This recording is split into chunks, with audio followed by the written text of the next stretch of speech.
फैज़गंज में अकरी चौदहगी लॻ सैफ जे ताउन सां हलंदड़ अल अज़ीज़ हाई स्कूल क्यारी में सकाफ़ती तकरीब थी गुज़री, जंहिंमें स्कूल जे शागिर्दनि, शागिर्दारनि, उस्तादनि, महिमाननि, ॻोठाणनि सकाफ़ती वेस वॻा, अजरक ऐं टोपी पाए भरपूर नमूने शिरकत कई।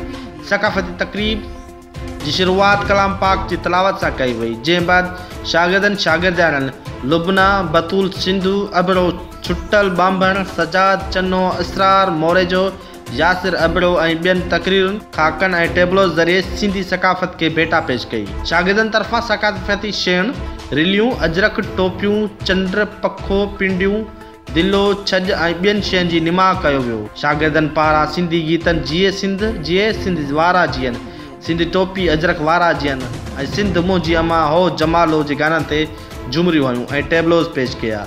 सकाफ़ती तकरीब खे ख़िताब कंदे उस्ताद Ali Raj Mir Jat, Mohammad Soomar Khaskheli, Ali Nawaz Jalalani, Tayyab Bambhan, Mohammad Ishaq Lashari, madam Shabana Lashari, madam Afsana, madam Shanila ऐं ॿियनि चयो त असां हिकु शाहूकार तहज़ीब कल्चर जा मालिक आहियूं। असांजी सिंध धरती सूफ़ियनि, बुज़ुर्गनि, ओलियाउनि जी धरती आहे, जन हमेशह प्यार, मोहब्बत, अमन ऐं भाईचारे सां रहण जो दरस ॾिनो आहे।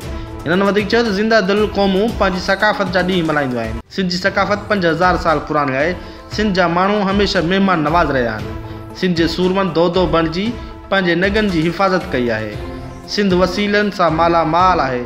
सिंध जी ॿारहाड़ी जा माण्हू हमेशह सकाफ़त जा मंज़र पेश कंदा आहिनि। कामयाबी सिंधियुनि जो मुक़दर आहे। सिंधी सकाफ़त ओॾे हर सिंधी नवाब लॻंदो आहे। सिंध धरती जी मिटी ख़ुशबू वारी ऐं पाकीज़ आहे। हिन सिंध धरती हज़रत क़ाइद आज़म मोहम्मद अली जना, शाह अब्दुल लतीफ़ भिटाई रहमतुल्लाह अलैह, हज़रत सूर्य बादशाह ऐं सचल सरमद समेत केतिरा ई बहादुर सपूत पैदा कया आहिनि। असांखे सिंधी पाकिस्तानी हुजण ते फ़ख़ुरु आहे। अली बख़्श चांग, सोच टीवी, फैज़गंज।